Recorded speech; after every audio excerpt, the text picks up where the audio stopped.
Ya, kita mulai pertemuan kelas geodinamika kelas B pada pagi hari ini. Assalamualaikum warahmatullahi wabarakatuh. Selamat pagi semuanya. Waalaikumsalam warahmatullahi wabarakatuh. Waalaikumsalam, Bu. Pagi, Bu. Ya, semoga semuanya dalam keadaan sehat pagi hari ini. Sebelum masuk ke materi hari ini, terkait tugas, ada yang ingin ditanyakan?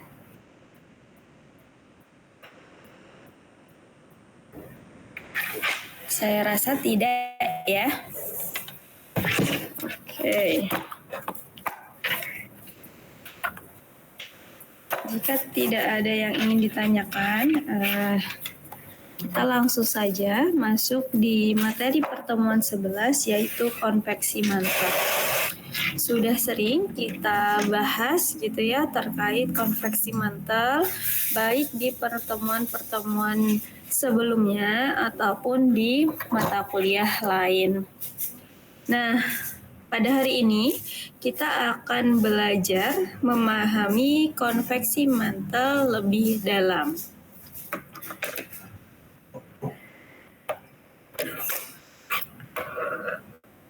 Ada yang ingin memberikan pendapat atau memberikan pengetahuannya apa itu proses konveksi? Boleh secara umum, boleh yang ada di bumi kita. Silakan.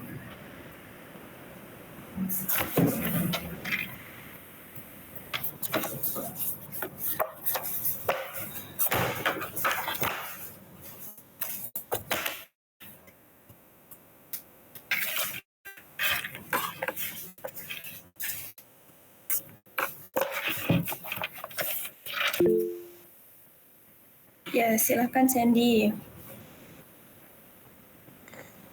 Izin jawab, Bu. Konveksi secara umum itu adalah proses perpindahan panas yang melalui itu pergerakannya itu massa fluida, Bu. Kayak contohnya gas atau cairan, Bu. Oke. Perpindahan panas melalui medium gitu ya. Dengan medianya. Terus Hairul Raffi, silakan. Kurang lebih sama, Bu. Itu perpindahan panas melalui proses perpindahan panas melalui pergerakan massa fluida, Bu, seperti gas atau cairan, Bu. Sama, Bu. Oke. Hadi, ada yang ingin ditambahkan? Boleh, Bu, izin menambahkan, Bu. Dari Sandi ya, Bu. Konveksi itu yang proses perpindahan panas yang terjadi dalam zat cair maupun gas akibat perbedaan densitas yang disebabkan oleh variasi suhu. Oke, terima kasih banyak atas pendapatnya dan pengetahuannya gitu ya, Sandy, Hairul Raffi, dan Hadi. Nah, secara umum gitu ya, sudah dijelaskan oleh teman-teman kalian bahwa konveksi merupakan suatu proses perpindahan panas melalui pergerakan massa, baik itu cair atau gas. Perpindahan panasnya itu disebabkan karena perbedaan densitas. Perbedaan densitas seperti apa, Bu? Coba kita cek. Nah, ketika kita ngomongin konveksi pada mantel ya, mantel atas dan ini mantel bawah nih, banderis yang atas sama banderis yang bawah. Banderis yang di atas punya kecenderungan temperatur yang lebih rendah dibandingkan yang di bawah ini temperaturnya lebih tinggi. Apa pengaruh temperatur terhadap densitas? Jika temperaturnya rendah, maka densitasnya tinggi. Kemudian jika temperaturnya tinggi, maka densitasnya rendah. Densitas di mantel ya, ini seperti ini. Densitas di mantel itu gradual ke bawah itu semakin rendah dan temperaturnya tentu semakin tinggi. Karena perbedaan densitas ini, densitas yang rendah normalnya cenderung akan mencari atau naik ke permukaan menuju ke densitas densitas yang rendah normalnya akan menuju ke permukaan mencari suhu yang lebih rendah. Jadi naik nih. Naiknya material yang berdensitas rendah tadi diikuti dengan suhunya, suhu yang sangat tinggi. Jadi suhunya itu naik ke permukaan atau ke bagian atas mantel dengan densitas yang rendah. Oke. Nah, nih ya, kan ini kerak bumi gitu ya. Terus mantel bagian atas dia cenderung punya suhu yang lebih dingin, densitasnya lebih besar.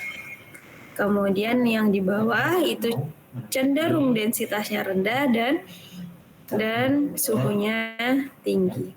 Sehingga terjadilah pergerakan massa yang menghantarkan panas atau perpindahan massanya itu menghasilkan perpindahan panas juga karena si massa yang panas dengan densitas yang rendah itu bergerak menuju ke permukaan. Terus menerus nih hingga terjadi konveksi. Nah, itulah secara umum konveksi ini kita review pengetahuan kita terkait konveksi.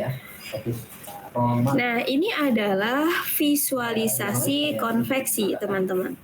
Yang kita lihat di contoh kehidupan nyata kita saat teman-teman merebus air gitu ya, ada gelembung-gelembung udara dan bersirkulasi gitu ya. Nah, yang menghasilkan arus konveksi karena hantaran panas di sini. Kemudian material gelembung air itu naik gitu ya ke permukaan. Konveksi di sini itu dalam hitungan detik atau menit. Ya kan, kalau kita merebus air hanya hitungan menit ya. Beda halnya dengan konveksi di mantel kita. Tentunya gitu ya, kalau kita gambar kan seperti ini ya. Ini adalah material yang naik ke permukaan. Dia bergerak. Pergerakan atau konveksi di dalam mantel kita itu dalam hitungan skala tahun geologi. Nah, sangat lama gitu ya. Jangan dibayangkan konveksi mantel kita tuh seperti kita merebus air. Melainkan konveksi mantel kita itu berskala tahun geologi. Ratusan tahun, puluhan tahun, bahkan jutaan tahun. Oke. Dari mana? Dari Sarah. Kemudian apakah konveksi yang ada di mantel itu satu-satunya konveksi yang dimiliki bumi kita? Ternyata jawabannya tidak. Bumi kita punya konveksi lain, yaitu konveksi udara yang ada di atmosfer kita. Yang berada di konveksi udara yang ada di atmosfer kita. Mari kita lihat konveksi seperti apa. Konveksinya adalah udara bergerak gitu ya. Ini dari ekuator, ini dari kutub. Udara kutub dan ekuator itu punya perbedaan yang signifikan.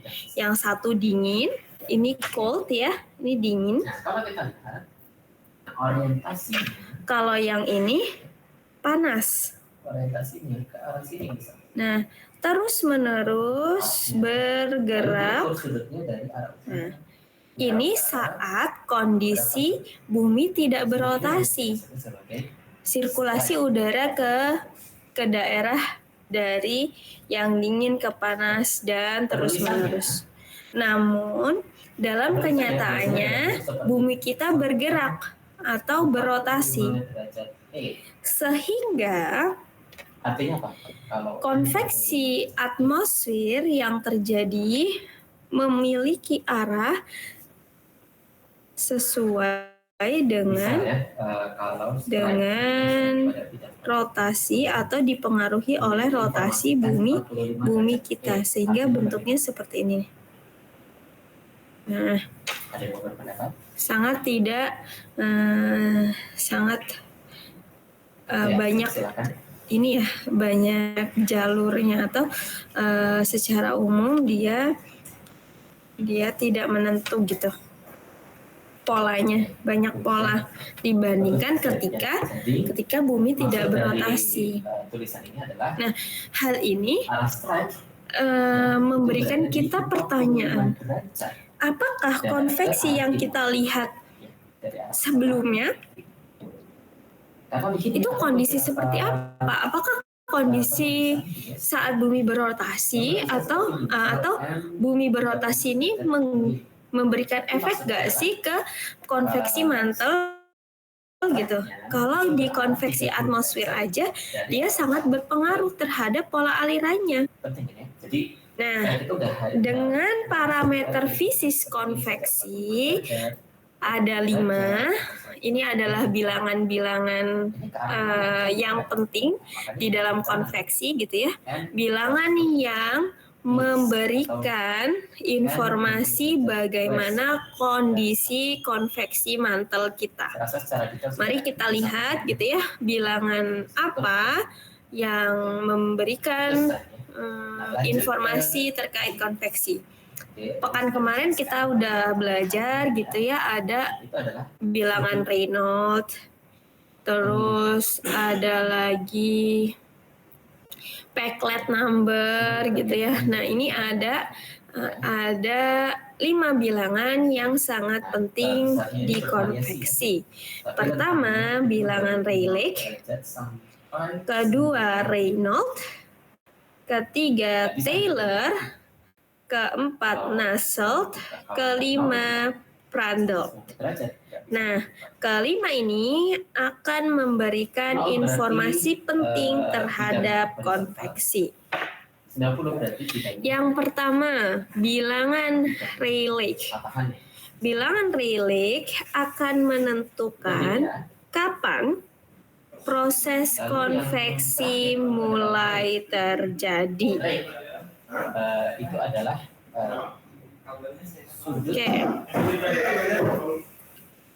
Nah, ketika bilangan Rayleigh-nya di atas 658, maka konveksi akan terjadi. Ini ada beberapa gitu ya bilangan Rayleigh pada mantel. Saat upper mantel dia butuh 10 pangkat 6.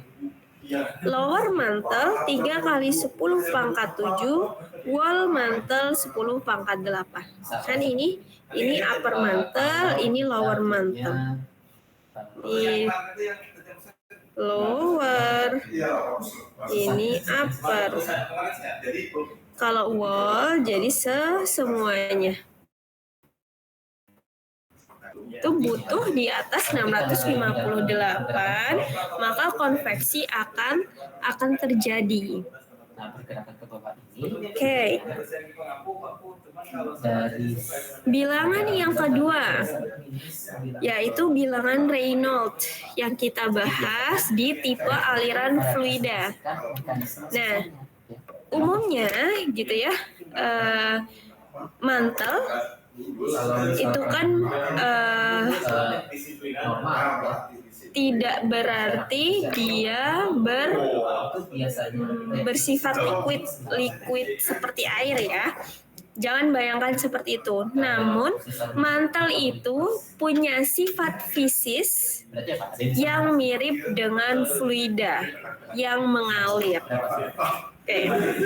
Nah, bilangan Reynolds ini akan memberikan informasi jika nilai RE di mantel kita kurang dari 2000, maka sifatnya laminar.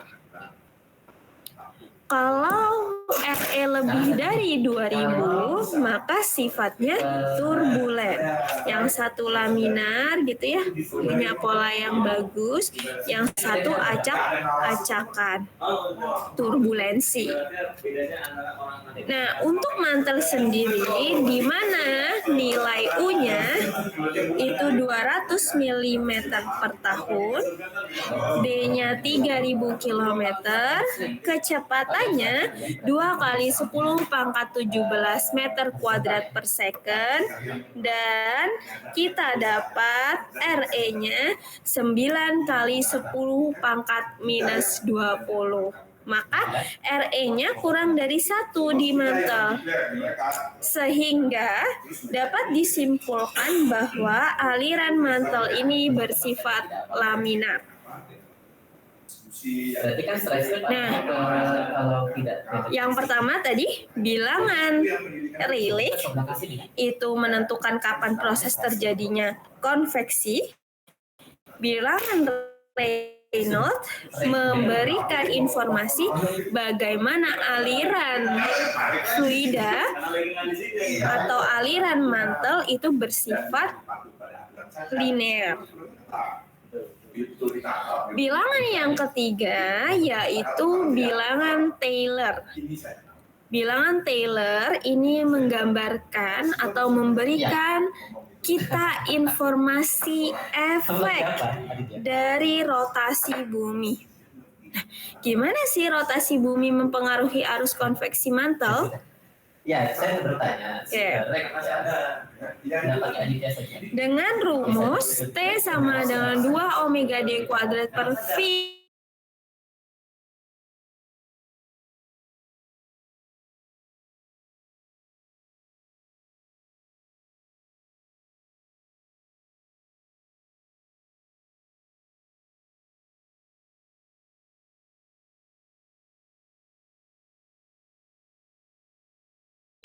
kurang atau kira-kira 1.700.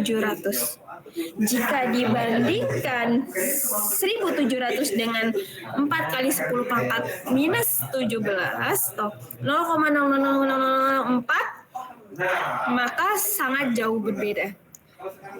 Sehingga efek rotasi bumi tidak signifikan pada konveksi mantel.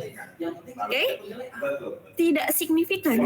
Jadi pure aliran fluida atau aliran mantel itu dipengaruhi dari perpindahan panas densitas yang cenderung lebih rendah naik ke permukaan, tanpa dipengaruhi oleh efek rotasi bumi kita.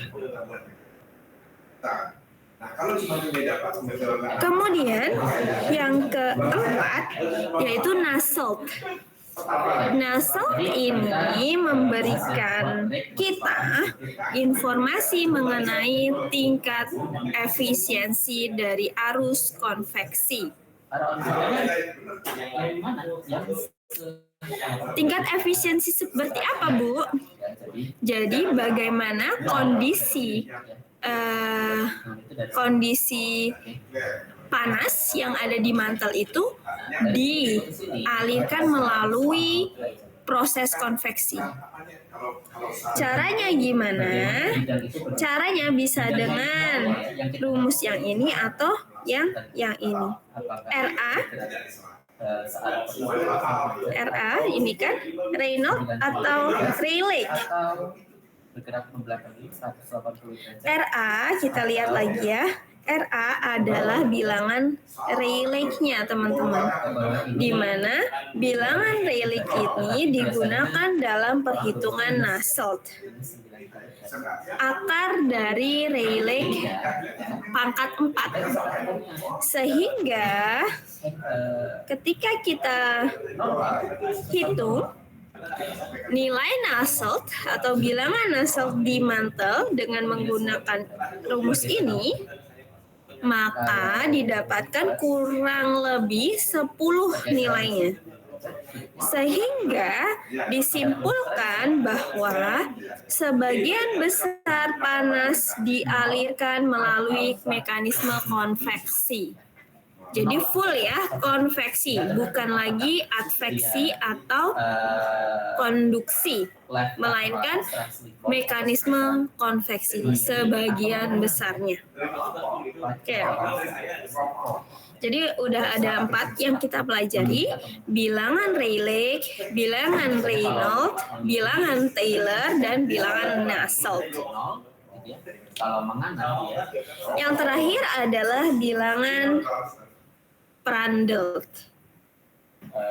Bilangan ini menyatakan rasio perbandingan difusivitas momentum dan panas.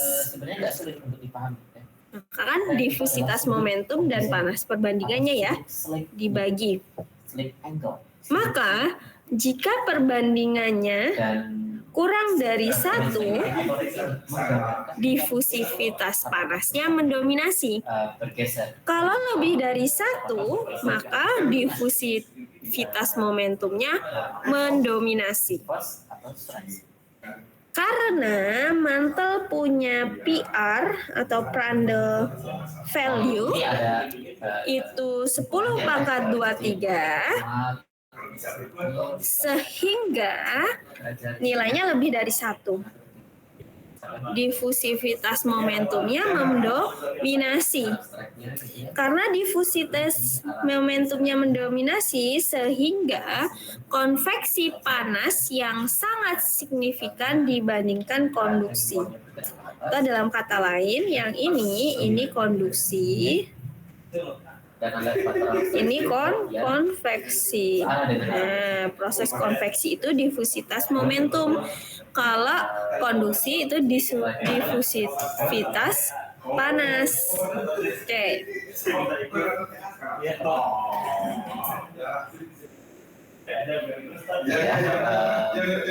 Ini kita review saja terkait. Nah, tadi sudah ada Reynolds, Bagaimana Rayleigh, bisa mendapatkan ini Taylor, Nusselt, ini Prandtl. Nah, saya rasa di praktikum kami sudah belajar ya. Teman-teman bisa meresum gitu ya, Reynolds untuk apa, Rayleigh untuk apa, Taylor, Nusselt, dan Prandtl. Informasi dari sesi. Informasi apa itu? Ada yang bisa memberikan? Oke, sampai sini ada yang ingin ditanyakan? Kalau kita berubah kan udah mahasiswa. Oke, jika tidak kita break dulu 2 menit ya. Mendapatkan beach ball.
Jadi take off angle ini Oke, kita lanjutkan ya.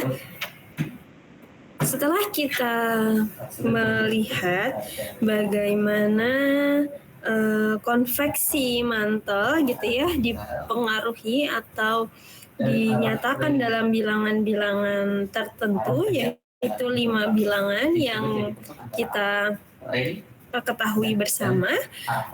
Ini ada simulasi dari konveksi mantel.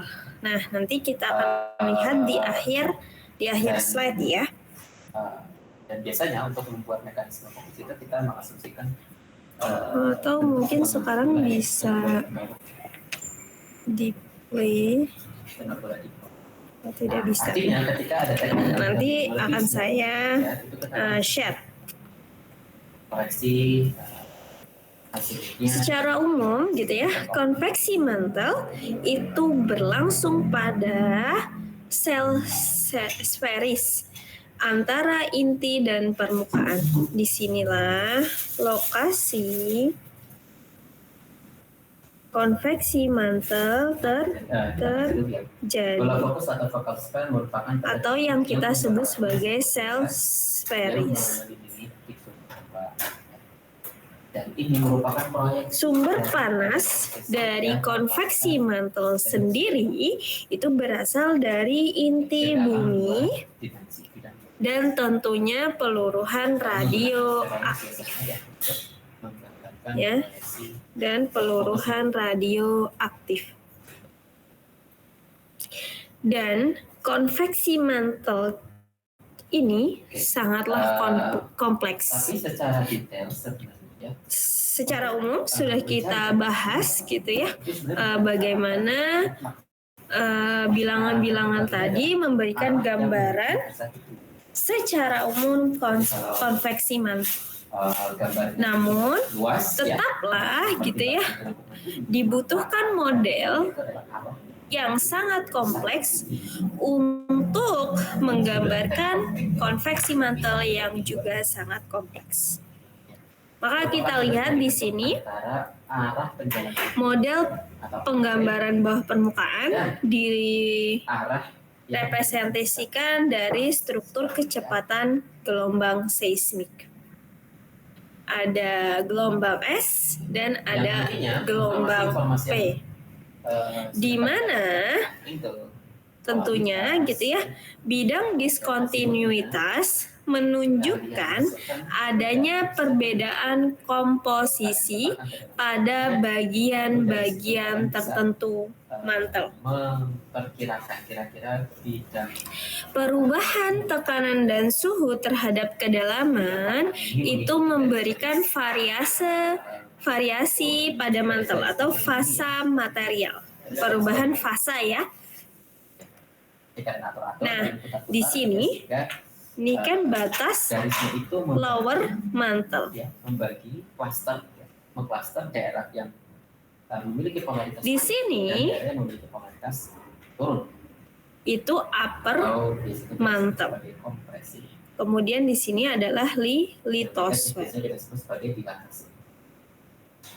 Nah, harapannya pada saat kalian membagi Nah, tipe konveksi berubah dari atas ke bawah bidang tersebut dapat secara gradual, sehingga mana daerah yang kompresi, keadaan mantel daerah yang dilatasi. lebih kompleks.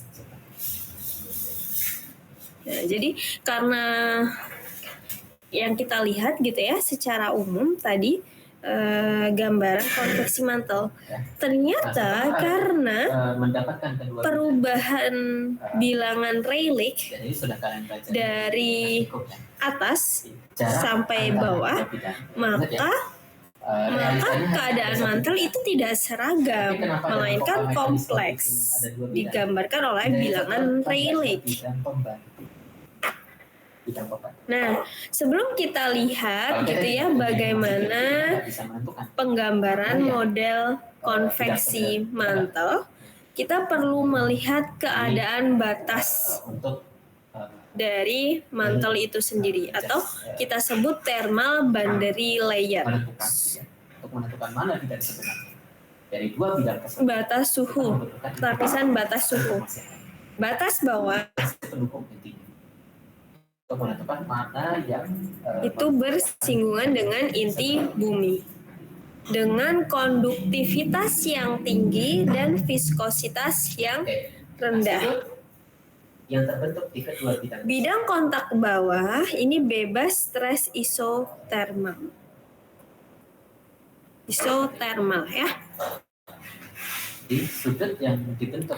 Kemudian batas atas mantelnya itu berbatasan dengan lempeng tektonik atau litosfer. Dia tidak isotermal, tidak homogen, tidak seragam, dan bergantung dengan stresnya.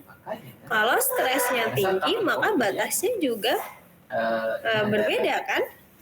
Oke. Satu yang berwarna merah. Kita masuk lebih detail terkait batas atas, gitu ya, batas atas thermal boundary layer. Struktur litosfer dan slab subduksi menghasilkan gradien suhu secara lateral. Maka gradien suhu secara lateral ini menyebabkan konveksi skala kecil.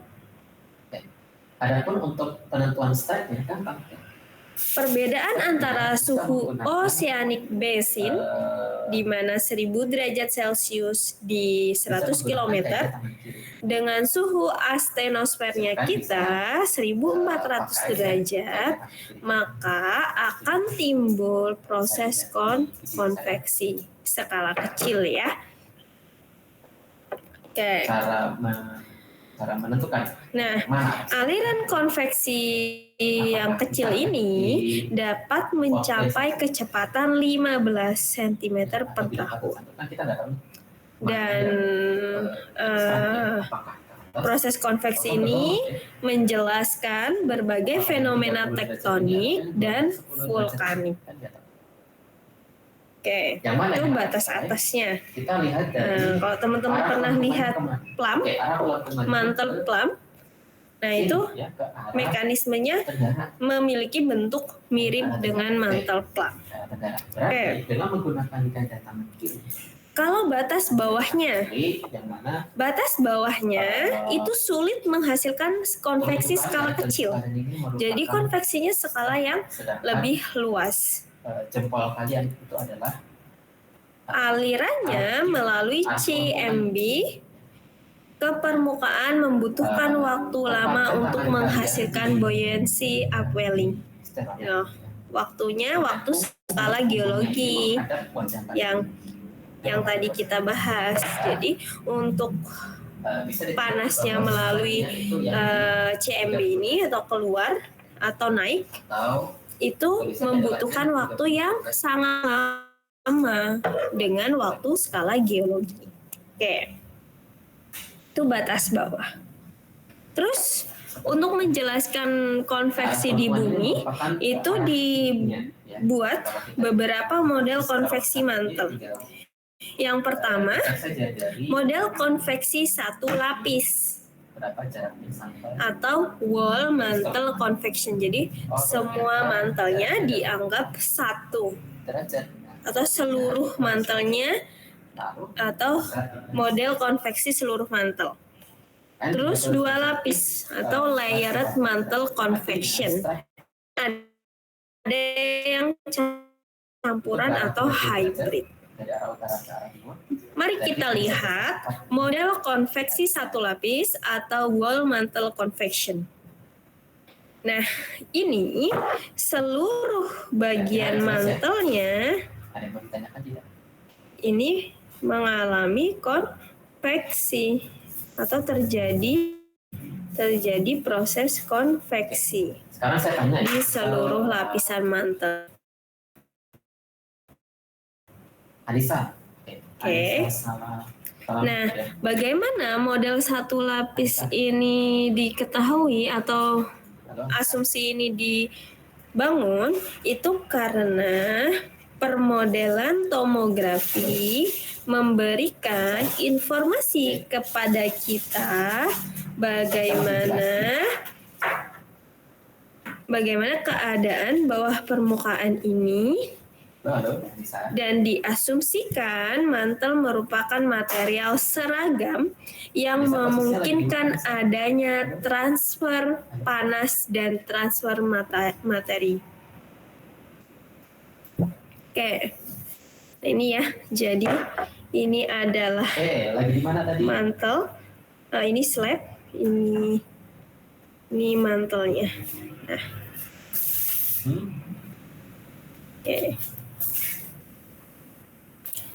Selain itu ada model konveksi dua lapis. Dua lapis ini seperti apa? Tuh ya. Kan bagian mantel tuh dibagi menjadi dua ya. Ada mesosfer dan astenosfer. Nah, ini ya. Ini astenosfer, ini mesosfer. Kalau suara saya putus-putus, ya disampaikan saja. Dalam hal ini, permodelan geomekanika yang menunjukkan tidak adanya transfer materi melalui batas mantel atas dan mantel bawah. Jadi ini mantelnya 660 km di bawah permukaan. Ternyata tidak adanya transfer materi tangan kirinya antara batas mantel atas, ini bawah, ini atas. Arah kelengkungannya. Sehingga diasumsikan model konveksinya dua lapis. Dengan punggungnya, punggung tangannya ya, menghadap wajah. Jadi bukan telapaknya, tapi punggung. Dengan diskontinuitas kedalaman 660 km ini merupakan penghalang atau barrier bagi litosfer oseanik nih ya, kan masuk nih menujam litosfer oseaniknya, dan dia tidak tembus ke mantel bawah atau ke lapisan mesosfer, sehingga kuat model konveksi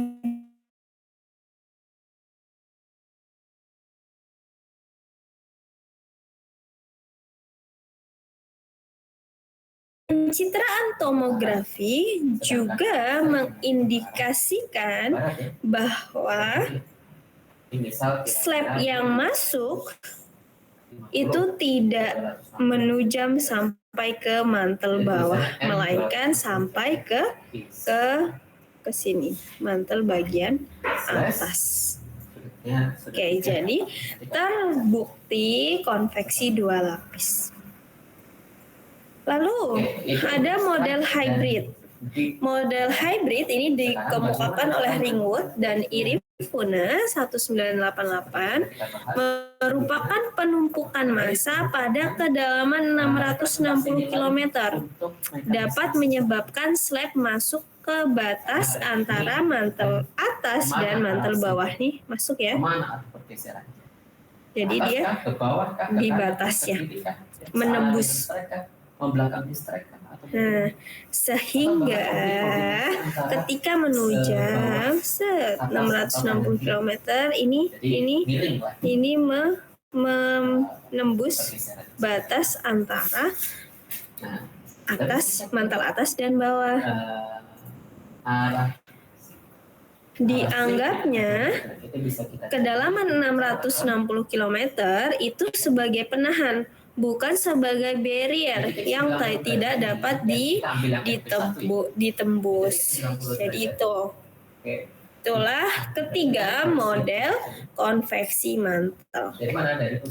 Kalau dilihat gitu ya, ada wall ini dari mantel bawah ke mantel atas, itu mengalami proses konveksi seluruhnya. Antara arah strike dan arah slip. Kalau dua layer atau layering antara konveksi astenosfer dan mesosfer. Prosesnya bagaimana? Nanti kita bahas.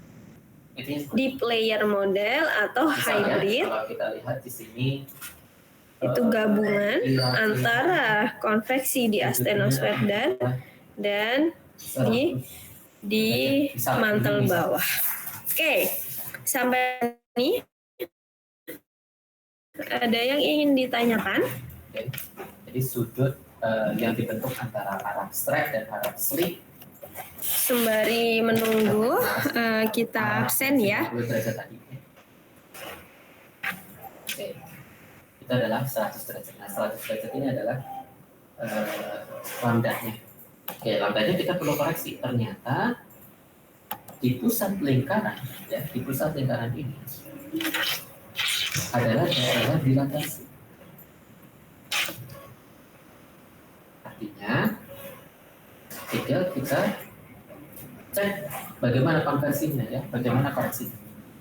Baik, ketika dia berada di tension atau di berada daerah kompresi, maka koreksinya dikurang. Hadir Bu. Sedangkan kalau dia Dima. berada di daerah Hadir Bu. dilatasi, Tata, ya, berada di daerah dilatasi, Tata hadir, Bu. atau Endro Matua, maka koreksinya adalah tinggal ditambahkan minus saja. Astria, Artinya Astria hadir Bu. Anjarila, minus 100 derajat. Rosi, Karena saya tahu Rosi hadir Bu. Endro Christopher, 100 derajat Andrew Christopher hadir Bu. dominan Andreas Purba, strike sleep. Apa dominan normal? Ya ini karena agak Latif Zulmi, Latif Zulmi hadir Bu. Kansa, strike sleep ya. Hadir Bu. Fatan, Ada kombinasi maksudnya. Ini mekanisme. Salsabil, Tapi apakah dia dominan? hadir Bu. Dominan sesar atau Ega, sesar geser? Hadir Bu. Alifa, Hadir Bu. Feti, Hadir Bu. Gufara, Hadir Ibu. Fadia, Untuk sesar turun dia minus 90 derajat, Rishad, naik ke 90 derajat, Hadir Bu. sesar geser Sandy, 0 dan 1. Sandy hadir Bu. Sultan, Jadi kalau rate-nya minus 100 derajat, kira-kira Gilbert. dominannya ini dominan sesar apa? Gilbert hadir Bu. Grace, Inggris hadir Bu. Dinda, Bagus ya nanti guys. Samuel Willy, Atau sesar normal gitu ya. Nur Ada Alif, sesar gesernya juga, cuma yang Nur Alif hadir Bu. besarnya itu di sesar. Hanif, Jadi kalau kita Ilham. Tapi seperti ini. Hairul Rafi, Rafi hadir Bu. Hadi, Sebagai saya Siti Hotnaria, Sydney Hotnaria, Siti Hotnaria hadir Bu. Joseph, Joseph hadir Ibu. Erianti, Erianti hadir Bu. Satrio, pergeserannya seperti ini. Satrio hadir Bu. Faradila, Nggak turun pure turun, tapi dia Faradila hadir Bu. Rista, mirip. Hadir Bu. Joan, Hadir Bu. Luh Ayu, Ini 100 derajat.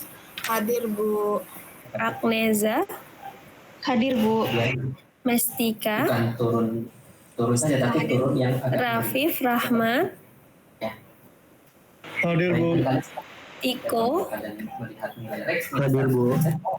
Oke, ada lagi yang belum dipanggil Nah, namanya. untuk yang bidang patahan kedua, kalian juga bisa cari ya. Ilham Azhar, Andreas Sudut yang dibentuk Purba. antara garis strike-nya itu ke sini. Hadir Bu. Ilham Azhar, oh ya, oke. Ilham Azhar hadir Bu. Ilham Azhar ada, kemudian Andreas Dan Purba. arah 90 derajat. Oke, Nah, seperti sudah ya. kira-kira sudutnya berapa?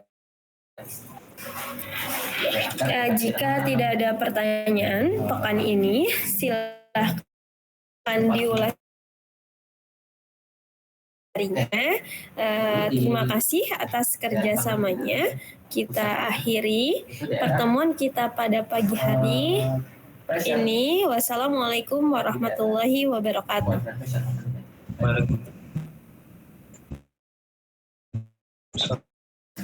Waalaikumsalam warahmatullahi wabarakatuh. Sama-sama. Terima kasih Bu.